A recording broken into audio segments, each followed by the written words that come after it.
So, tonight we'll be playing Game Night, a one-act play written and directed by Aaron Bach. The rules are simple. 1, please silence your cell phones. Guys. Mom? Jake. Mom.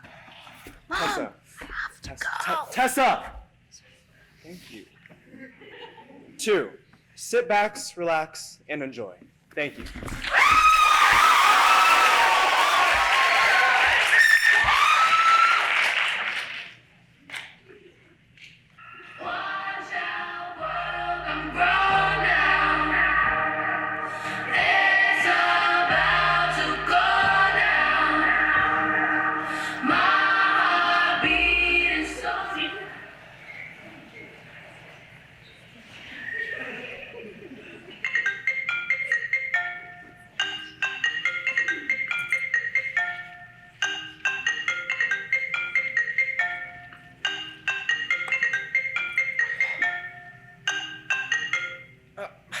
Mom? Hello?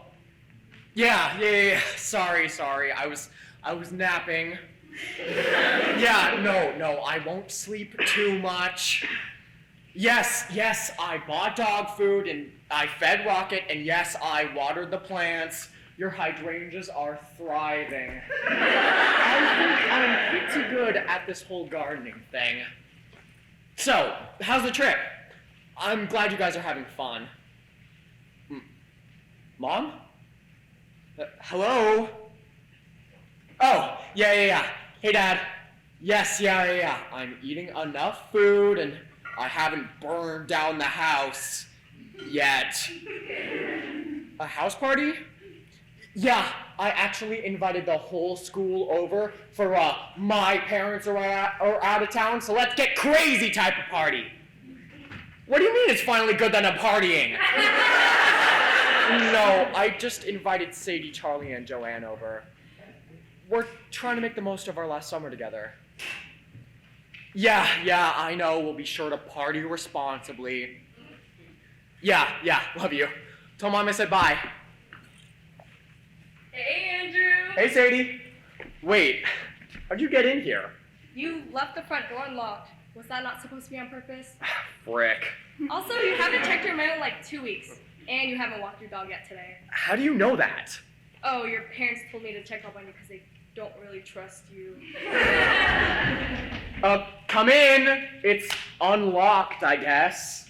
Hey, yo! Hey, guys. Hey. Oh, by the way, I think the hydrangeas in your front lawn are dead. Are you kidding me? Joanne, catch. No way. I love a LaCroix. What even was that accent? I think it was supposed to be French? Oh, oui, Charlie. How do you even drink that stuff? It has like no flavor and no point. You know what? I'm sick of people hating on LaCroix. It's like airy juice, and it's fun to drink. Wow. So, Andrew, did you ever ask out that girl you had a crush on? Which one? Come on, guys. No, Sadie, and even if I did something like that, I would tell you guys. Like that time in sophomore year, where you asked us how to tell a girl you liked her, even though you'd only heard her voice on the announcement. Oh God, please don't bring that up. Or the time where you wanted to ask out Julie Yang, but you got so nervous that you threw up on her. Joanne. Hey, Julie, I just wanna... Charlie, how about you? What? Have you asked anyone out that we don't know of? Oh, nope. You've been through the school system for 12 years, and you never really told us about a crush. Oh yeah, she's right. I just never had one. I mean, there had to be some guy you liked. We've known each other for years. Nope. No guys. Anyways, what's the plan for tonight? I was thinking we could start off with a board game and then decide from there. Okay, in the scope of board games, what are we talking about? Like Monopoly? Scrabble? No. I was thinking more along the lines of Cones of Dunshire or Settlers of Catan. Nerd. Didn't you say you had a new game called Manslaughter or something? What kind of name is that? Okay, it's actually called Who Committed Manslaughter, a game of social deduction and finding out who committed manslaughter. It's like Clue. We each play a character in a murder mystery and we all have to find out who the killer is. That actually sounds fun. Y'all in? Sure. I bet Charlie did it. Hey, that's rude. Accusing someone of manslaughter is not a nice thing to do. My bet's on you, Joanne. Me too. Wow, that's big. That's what she Hey! Watch yourself. Anyways, the rules are simple. We each play our own characters in a murder mystery, and one of us is the murderer. Or, I guess, manslaughterer. Anyways, we set this timer, and throughout the game, different clues will come out that help push the story along. Our goal is to try and figure out the whole story, and we all get to vote at the very end. Sounds easy enough. We'll start with this one, manslaughter, but in a cabin. All right, so just take your character sheets and start reading, I guess. Story. You and 3 other strangers have been invited to a house party in the cabin in the middle of the woods by the mysterious Mr. Benson. All 4 of you arrive and are waiting for your host to show up. But when there's no sign of him, you all start to look around. That's when you discover that your host has been shot and killed in his room. Each of you has a different motive for coming to the party, and it's up to you to figure out who committed manslaughter before time runs out. Susan Songbird, a widow with a dark secret who'll do anything to protect herself, likes to know everything about everyone. Inspector Gadot, a carefree French detective who doesn't really take things seriously. Stephen Sylvester, a kind man, but has a lot to lose and a lot at stake. Owner of the world-renowned All Right toothpaste company. Brianna Birchwood, an undercover cop who goes by the alias Jolie Jennings. She's pretending to be someone she is not, and she's really good at it. Fred. You are not. The... Manslaughter. All right, so now we just get started, I guess? All right, our time starts now. Okay, I'll start. My name's Inspector Gadot. I'm a very famous French detective, and I didn't commit the crime. So one of y'all are going down. Where's your accent? Oh, right. What accent? This is just how I talk. God, that's hard. Who are you anyways? Oh, I'm Susan Songbird. And what do you do? I'm a loud singer. You? I'm Stephen Sylvester. You may know me as the CEO of the world-renowned All Right toothpaste company. And you? I'm Jolie Jennings, stage magician. All right, so Inspector Godot, what do we do now? What? I have no idea. What was that? Oh, I forgot to tell you guys. That means we can open a hint envelope. Wait, what are those? They look like our invitations, but look, it looks like the names have been scratched off. What do they say? This one says, Dear Blank, please attend my upcoming party. I am in need of entertainment, and I've heard you're the best around. Whose is this? Let's just read the rest of them and try to figure out who they are. This one says, Dear Blank, I know we haven't been on the best of terms since you became CEO, and I may not agree with all of your decisions, but I would like to bury the hatchet and celebrate your progress at my cabin. That one's mine. Mr. Benson was a big supporter of All Right. I had no reason to kill him, though. I don't know. There seems to be some tension between the two of you. Well, Mr. Benson was really close with the old CEO, and ever since I took over, he's been fighting against every decision I've made, which has been a big pain. But that's why I wanted to come to this party, to try and end our conflict. By killing him. No, not by killing him. Just read the next clue. Dear Blake, I know you are a very busy person, but I would love it if you can attend my upcoming party. There will be free all-you-can-eat shrimp. What else? That's all. I wonder if we would come to a party just for food. Okay, last one. Dear Blake, I was very fond of your old partner. It's such a shame he died due to such a tragic accident. If you would like to keep your secret hidden and keep yourself out of jail, I would suggest that you come to my party, or I will call the police. See you there. So, we know the second one's mine, and the food one is Joanne's. Hey, don't assume. Mine could be the killing my ex one. So you want us to think that you killed someone while we're trying to figure out which one of us committed murder? Fine, mine was the food one. And mine's the entertainment one. Wait, what? Mine's the entertainment one. Clearly she's lying. She just doesn't want us to know she killed someone. It's clearly the opposite. I'm a stage magician, so of course I'd be the entertainment. Well, I'm a loud singer, so it's me. Come on, Charlie, don't lie to us. Clearly one of them is lying, which means one of them has killed someone before. But how do we know who?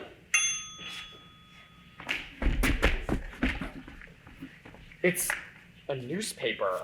What's it say? It's about me. It talks about how I took over for Albright when the old CEO suddenly died. Look. How did he die? Tragic accident. Wait, what did you say your name was? Susan Songbird. It's her! She was the wife of the old CEO! That means the invitation about going to prison is yours! You killed your husband! Which means you probably also killed the host. Stop right there!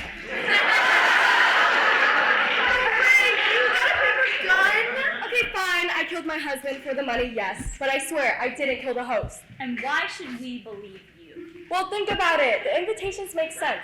Mr. Benson probably still didn't like Andrew, so he invited the both of us, knowing that if I found out that Andrew knew about my husband, I'd get nervous about my secret and kill him.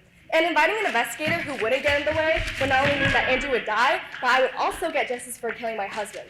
And I guess Charlie's was the entertainment one, but I swear, I didn't kill the host. There has to be something we're missing. Guys, we have to vote soon. Wait, look at this invitation. The handwriting's different. The article also states that there's been an undercover cop who's been investigating the murder, but why does that matter? I have no idea. It's Charlie's invitation. Does that mean she wasn't invited? Does the name Brianna Birchwood ring any bells? You're actually the undercover cop, aren't you? That means you were lying to us. Why would you lie? Or maybe you're not who you say you are. You've been lying to us this whole time. What are you hiding? How can we even trust you? Why didn't you just tell us who you really are? How could you lie to us? Well, time to vote. I think it's Charlie. Me too. She's acting very suspicious just now. I don't know. I mean, I still think it's Sadie. She killed her husband. I vote Sadie. Alright, well, time to figure it out. Ah, nice. We got most of it right. We were onto something with Charlie's whole identity thing. Turns out she was an undercover cop investigating the murderer of the old Albright CEO. She found out about the party and made her own invitation, and when she got to the party early, the host realized that she wasn't one of the guests, so Charlie got nervous and killed him. Wow, you're really good at this whole pretending thing, Charlie. Well, there you go. Okay, cool. So, what are we watching, guys? Ooh, there's this really cool horror movie about a group of 4 friends who get possessed. Oh, heck no. There's no way we are watching that. What? It's actually really well made. And there's this one scene where a guy chops off his... Okay, maybe a horror movie isn't the move. Isn't the move? More like isn't the movie. Get it? Because move, movie. Oh gosh. That just wasn't your best.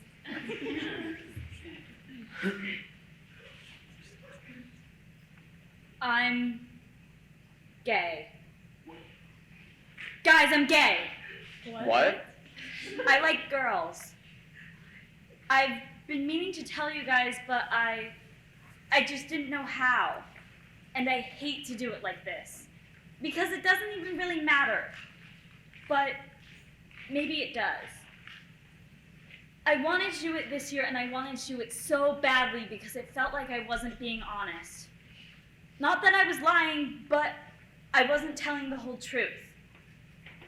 And that's a tough thing to come to terms with when you feel like you're deceiving your best friends. And even more so when you know you're leaving them. I'm leaving the only place I feel safe, and I couldn't even tell you guys. Charlie, know that we care about you so much and that we're here to support you. And you're safe here. Always. And we'll be okay. Yeah, we're all going our separate ways and we won't see each other as much, but that doesn't change our time together. We just march on and find our way back to each other. We'll be okay. What? It's just that you still got What? your- Oh. Andrew, Huh? are you okay? Yeah. Yeah, I just... Sadie, remember when we met in the neighborhood? And Joanne, remember when we met because you almost burned down our Spanish class during our cooking unit? And Charlie, remember when we met in the 3rd grade? During recess, during hide and seek. I saw you frantically looking for a hiding spot, and I told you you could hide with me. And the spot was so good. We were there an hour after the game ended. Even the teachers couldn't find us. But it didn't matter, because even in that hole under the slide that smelled kind of bad, I found my best friend. And I knew that even after I left, it wouldn't change anything. Anyways, what are we watching tonight? Oh, there's this really good movie I saw online about a band of potatoes that travels the world. I don't even know where to start. No, I swear it's super good. Okay, the last time we chose a movie, it was just like 5 hours of a dad buying groceries. Literally nothing else happened. Okay, first of all, it was only 3 hours. And second of all, it was a metaphor about the resilience of the human spirit. And thirdly, it had like 93% on Rotten Tomatoes. Okay, well, just because the dad was ripped doesn't Okay. No.